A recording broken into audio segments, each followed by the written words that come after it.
Hey everyone, today I'm going to be reviewing this Surge 2.0 revamp. If you don't already know, I'm going to be remaking every single set from 2.0 in my own style.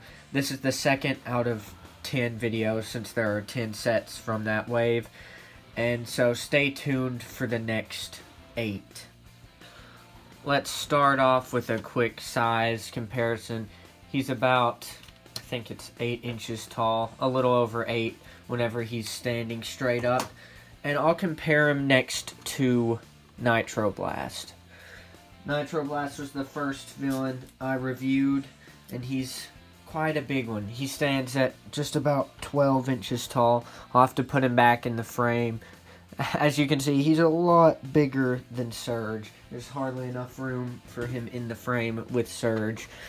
And just, this is kind of a spoiler, but Nitro Blast is obviously not the biggest. There are two guys I've already made. Drill Dozer and Firelord are both bigger than Nitro Blast. I'll spin Surge around a few more times so you can see some of the details from afar, and then I'll get close up for the detailed review. I really like the leg design. I wanted to point out a few things real quick. I used a Bionicle shoe right here to make up the structure of most of the leg. And then on top of it, I put Surge 4.0 / Surge 1.0's helmet right there. And that really nicely closes up the knee and upper shin area of his leg. I also fixed a problem that most of my MOCs suffer from, and that is having too short of legs. But this Surge obviously has long enough legs, and it looks really good, because I will agree with some of my subscribers. They've pointed out that I typically make my leg designs too short. I plan to build all of the heroes on screen to immortalize them, but I don't know if I'll be able to do the same with the villains because they're endlessly more complex. That's really all I have to point out on the leg design, so we can move to the upper arms now. The arm design is super simple, but it works effectively on this MOC. I've kind of changed my ways in MOC building, because back in the day I would have made all of his limbs 100% out of Technics, and he would have looked super ripped and been very bulky and probably had about 100 or 200 extra pieces. But I'm trying to make these MOCs look a little slimmer, and I'm mainly using Technics to build up the body, and then occasionally, like you saw, the lower leg or the shins were really Technic-y, but the upper legs were just bone pieces from Hero Factory. And you can see some Technics right here for his right arm, and that Rakshi mask in blue looks really good there. I like how reflective Rakshi masks are. They don't have quite as flat of a color as most Hero Factory armor plates. And of course, I included his custom Surge 2.0 armor plate there with the green spike like the set had. And so I'm trying to keep these guys really, really similar to the concept of, the original sets.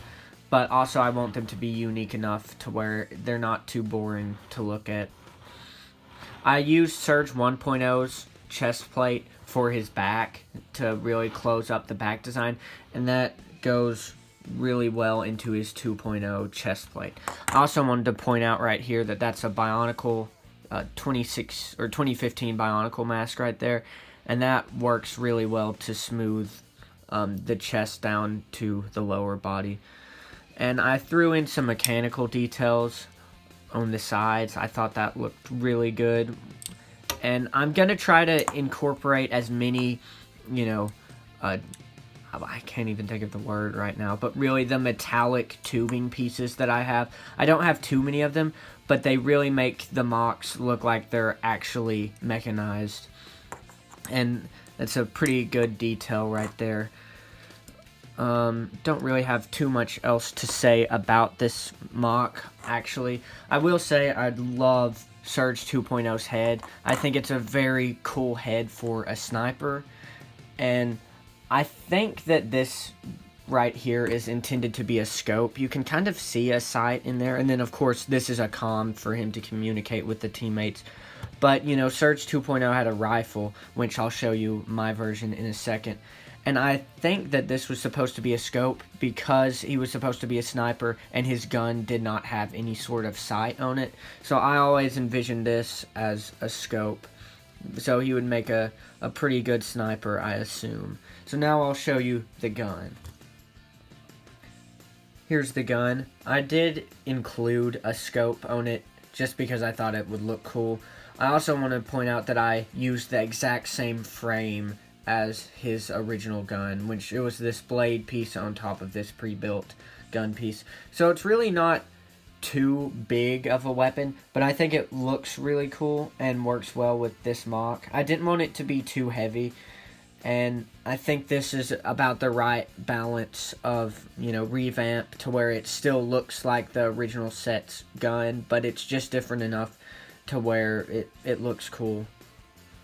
And I do plan, like I said, to build these heroes on camera, so stay tuned for that as well. That's really all I have for this video. Stay tuned for the next review. I'm going to be reviewing Breeze next week. And then after Breeze, we'll be on to the next villain, which will be Jetbug. And I'm excited to see your thoughts on the later villains like Fire Lord and Drill Dozer, because they're big and they're really menacing. I'm ready to see everybody's opinion on them. So as always, thanks for watching. Please like and subscribe and check out some of my other videos.